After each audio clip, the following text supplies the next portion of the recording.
மிக விரைவில் 2 கோடி தொண்டர்களை நோக்கி நம் தமிழக வெற்றிக் கழகம்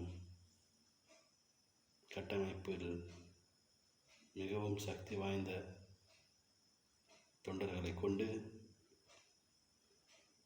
தமிழக வரலாறில் அதிக பெண் தொண்டர்கள் உறுப்பினர்கள் கொண்ட ஒரே கட்சி நம் தமிழக வெற்றிக் கழகம் என்பதில் பெருமை கொள்கிறேன். இந்த கோடான கோடி தொண்டர்களை வழிநடத்தும் எங்கள் மக்கள் முதல்வர், எங்களின் தலைவர், ஏழைகளின் மாமனிதன், எங்கள் வெற்றித் தலைவர் விஜய் அண்ணா அவர்களுக்கு என் முதல்கண் வணக்கம். சமீப நாட்களாக தமிழகத்தில்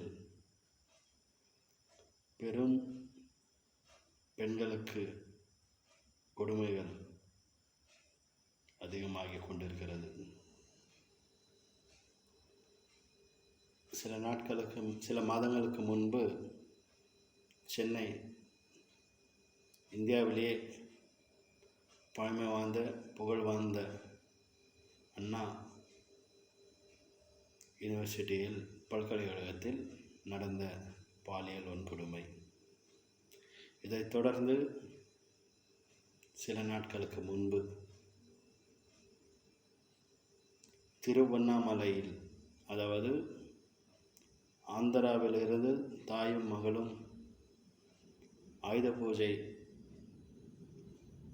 வியாபாரம் செய்வதற்காக திருவண்ணாமலைக்கு வந்தார்கள்.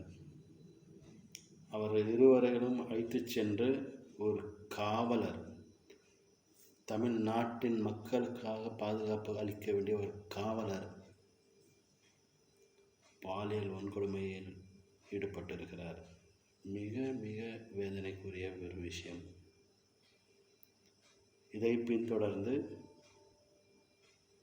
கோவை விமான நிலையத்தில் பின்புறத்தில் வைத்து ஒரு பெண்ணை கட்டாயமாக கூட்டிச் சென்று குடிபோதையில் இருக்கும் ஆசாமிகள் பாலியல் கொடுமையில் ஈடுபட்டிருக்கிறார்கள். மிகவும் வேதனை அளிக்கக்கூடிய ஒரு விஷயம். இதையும் பின்தொடர்ந்து மீண்டும் அதே காவலர் தமிழ்நாட்டில் நடக்கும் கொடுமைகளெல்லாம் மக்களை பாதுகாப்பு அளிக்க வேண்டிய காவலர்களே திண்டிவனத்தில் 10ஆம் வகுப்பு படிக்கும் ஒரு சிறுமி அதே பாலியல் வன்கொடுமை செய்திருக்கிறார்கள். நம் நாட்டின் முதல்வர் தன் கையில் வைத்திருக்கும் துரும்பிடித்த இரும்பு கரங்களை கொண்டு காயலங்கடையில் போட்டுவிட்டார் போல இருக்கு. காவலர்களை பாதுகாக்கும் இந்த அரசு மக்களிடையே பாதுகாப்பை உறுதி செய்யவில்லை. தவறு செய்யும் காவலர்களை பதவி உயர்வு அளிக்கிறது இந்த தமிழக அரசு. மிகவும் வேதனையிலும் வேதனை, கொடுமையிலும் கொடுமை.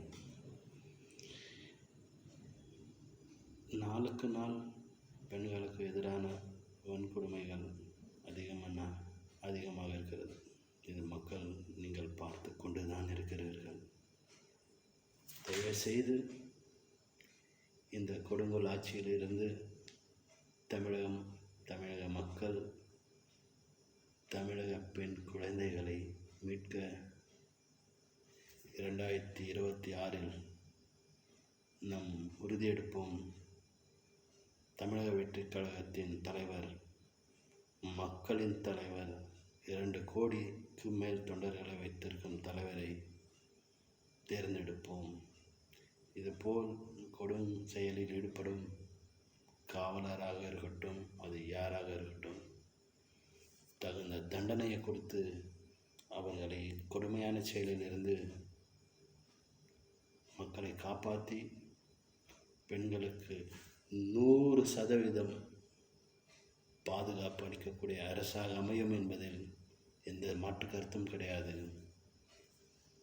வணக்கம்.